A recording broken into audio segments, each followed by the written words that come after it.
Қайырлы күн оқушылар, біз алдыңғы сабақта капительдің абакасын, екенін және белдемшесін жасаған болатынбыз. Енді біз бүгін ары қарай жалғастырамыз. Белдемшеден төмен біз канилюрларын салуымыз қажет болады. Оны салу үшін капительдің цилиндрлік жағын көріп тұрсыздар, дәл ортасынан ось өтеді. Міне ось.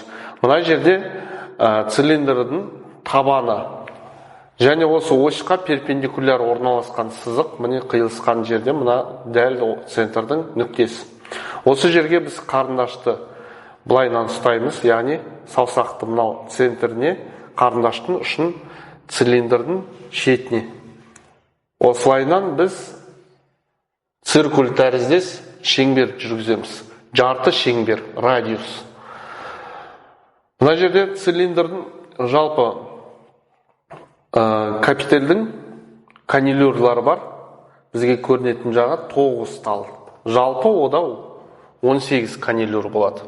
Енді біз көрінетін жағын 19-ын салатын болғандықтан, мына жарты шеңберді біз 9 тең бөлікке бөлеміз. Ол үшін біз мына жерден мына жерге дейін қазір бөліп шығамыз. Саусағымызды мына нүктеге қоямыз. Қарындаштың ұшын жобамен аласыз. Міне, егер бізде жалпы 9 бөлік болатын болса, мына ортасына дейін бізде 4-тен асу керек. Міне, 1, 2, 3, 4. Мына кезде бізде 4-тен аспай қалды. Яғни 8 болайын деп тұр. Сол себепті мен кішірек өлшем аламын. 1, 2, 3, 4, 5. Бұл кезде уже 10 тал болады. Сәл ғана үлкейтемін. Мына сызықты қазір қайттан бастырайық. 1, 2, 3, 4, 5, 6, 7, 8, 9. Міне. 9 талы көрінеді. Енді осы нүктелерді көрдіңіздер, жартылай шеңбердің бойында, радиустың бойында бізде нүктелерді қойдық. Осының барлығын, яғни дәл ортасынан мына шетке дейін, оң жақ шетке дейін, мына оң жақ шетіне параллель жасайсыз. Ортасына, ортаңғы жағын параллель жасайсыз. Сол жағынан параллель жасаймыз.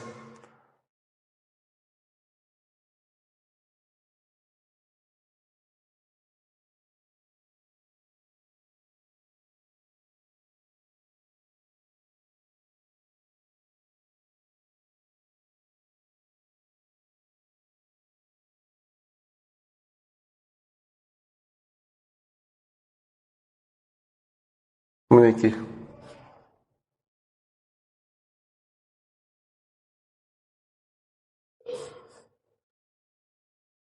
Енді канилюрдің төбесін шектеуіміз қажет. Мына жердегіндей мысал ретінде жартылай домалақ басы болады. Сол себепті біз мына жерден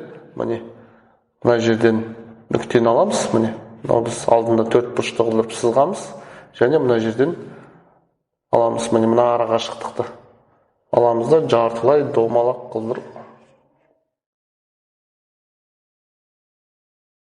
Яғни мынау белдемшеге параллельно сызамыз. Міне. Және екінші сызығын дәл соған параллель сызамыз.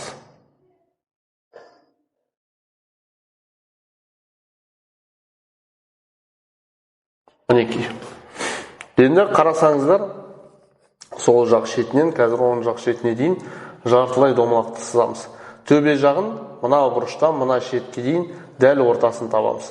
Және мынау шеттегі бұрыштарын нүктелерін белгілейміз. Осыдан біз жартылай шеңбер былайынан сызуымыз қажет. Міне, қайттан мынау ара қашықтықты дәл 2-ге бөлеміз.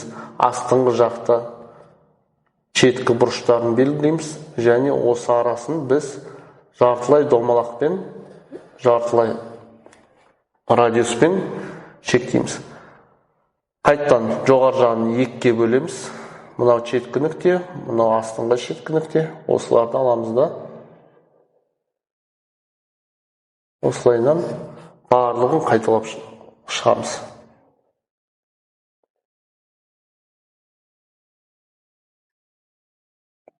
Мінекей.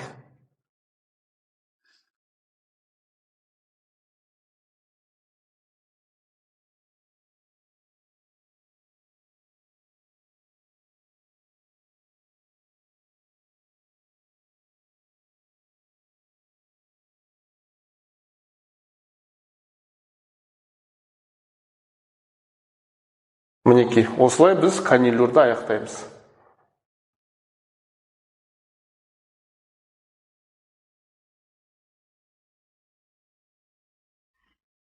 Бізде канилюр аяқталды. Енді мына жерден табанын жасау үшін біз жартылай домалатып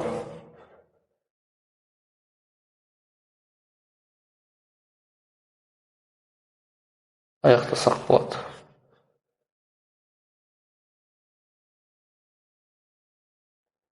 Мінекей.